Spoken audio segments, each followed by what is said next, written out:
Guys lump sum की अगर हम बात करें तो यहाँ पे लमसम में थोड़ा सा रिस्क ज़्यादा है, बट अगर एसआईपी की बातें करते हैं तो एसआईपी में उतना ज़्यादा रिस्क नहीं है जितना लमसम में रिस्क है।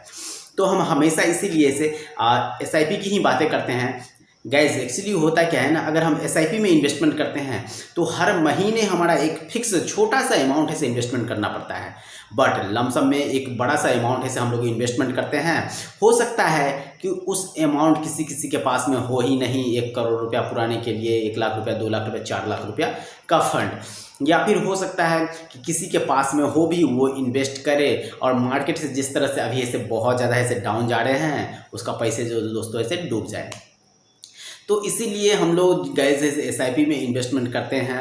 बट कहीं भी हम एसआईपी में इन्वेस्टमेंट करेंगे या फिर ऐसे लमसम में भी कोई भी करते हैं तो वहाँ पे भी हमारे पास में ऑप्शन होना चाहिए कि एक फंड में नहीं, कम से कम है दोस्तों 4 फंड, 5 फंड, या छोटा सा अमाउंट है तो मिनिमम 2 फंड में हमारा इन्वेस्टमेंट तो होना ही चाहिए।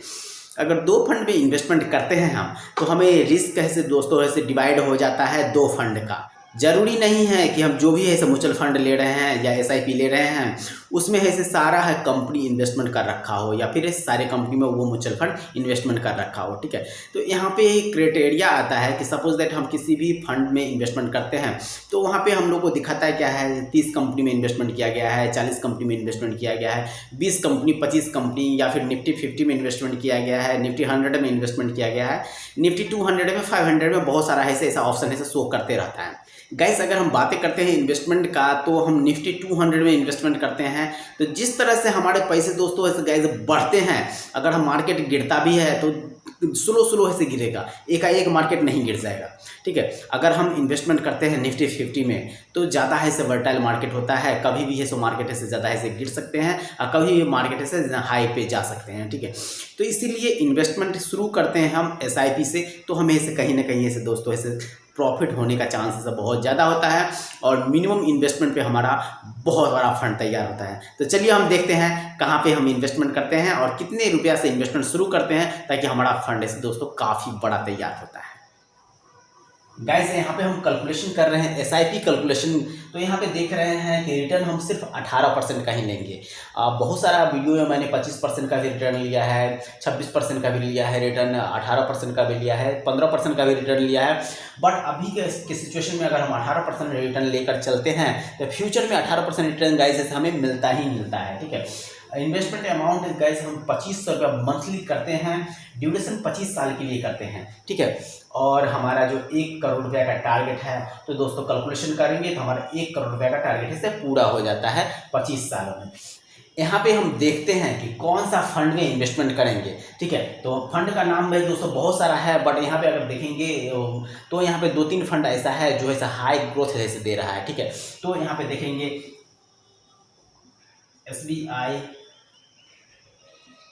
स्मॉल कैप म्यूचुअल फंड हो गया, ठीक है। Axis small cap mutual fund हो गया, ठीक है।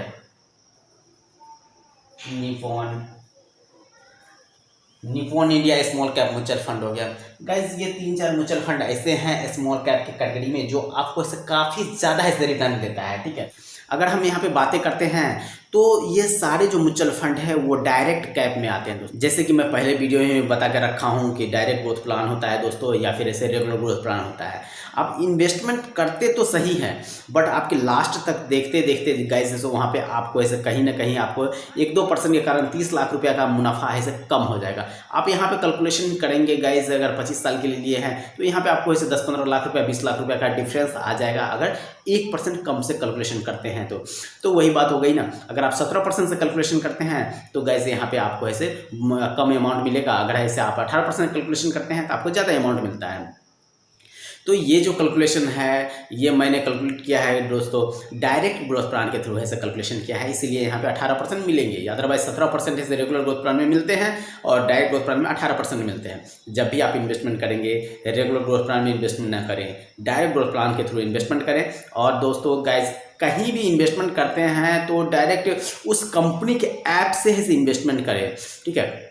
बहुत सारे ऐसे ऐप होते हैं कि दिखाते हैं मार्केट में हमें मिल रहा है 18% का ग्रोथ, बट जब आप ऐसे अपने पैसे को ऐसे स्विच करेंगे या फिर ऐसे अपने रिडीम करेंगे अपने पैसे को, उस समय आपका जो अमाउंट रहेगा उसमें वहाँ पे कुछ ना कुछ ऐसे कट के ऐसे आपके अकाउंट में आएंगे।